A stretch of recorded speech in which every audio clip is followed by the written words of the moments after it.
Ami, anong ibig sabihin nito? Sorry po, Commander.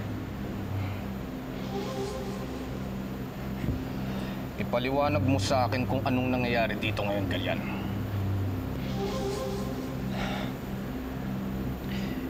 Ipagpaumanhin ninyo ang pagkakamali ko, Commander. Pero bakit hindi niyo bigyan ng pag-asa si Ami?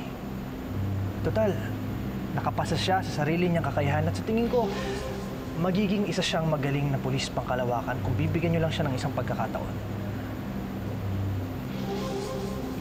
Paano na ang kaligtasan ng kalawakan kung walang susunod sa mga batas? May mga batas tayo para sa proteksyon ng Galactic Force at ng buong galaxy. Dapat ay alam mo yan. Binigo mo ako, Galian.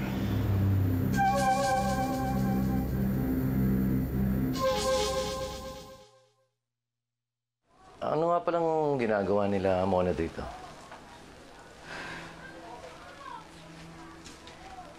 Nakumpirma nila sa isang pulis na biktima nga ng salvage si Alvaro. Naghahanap sila ng kung ano makakapagturo sa kanila sa kung sinong gumawa nito sa kanya. Bakit ba hindi na lang nila pabayaan gawin ng mga pulis ang trabaho nila? Hindi naman maaasahan ng mga pulis eh. Buti nga, may malasakit sila sa anak ko.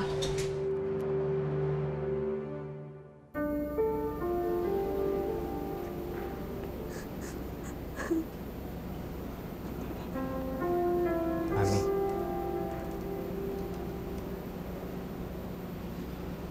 Tapos na. Tapos na, Alexis.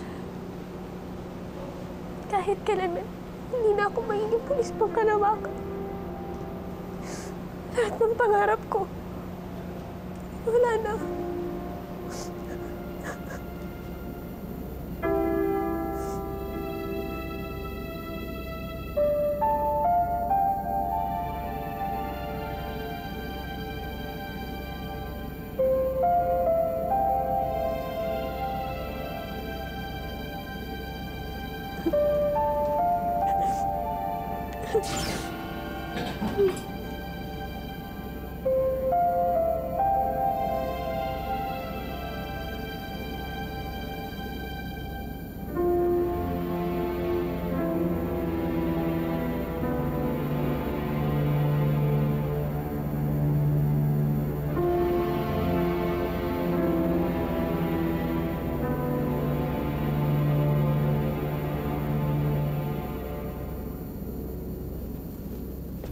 Akila,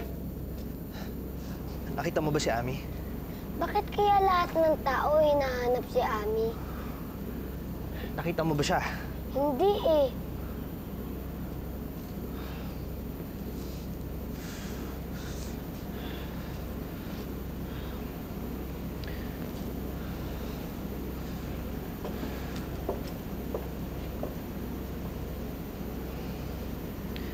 Bakit kinailangan mo pang gawin yun? Matagal nang sinasabi sa akin ng kapatid ko na gusto niya maging isang pulis pangkalawakan. Pero ang sabi sa batas, hindi maaari. Pero ngayon, bakit mo sinasanay si Ami? Galian, akala ko ba sumusunod ka sa batas ng Galactic Force? Hindi ba't yun ang dahilan kung bakit hiniwalayan mo ang kapatid ko? At kaya niya tinapos ang buhay niya? Tapos ngayon, binabali mo ang batas para lang kay Ami? Nakuha mong sumuway sa batas para kay Ami. Pero para kay Laika, hindi! Hindi mo naiintindihan. Hindi talaga. At kahit kailan, hindi ko maiintindihan kung bakit wala na ang kapatid ko dahil sa inyo ng ama ko. At dahil sa mga batas nyo. Ang mga batas nyo ang pumatay sa kapatid ko.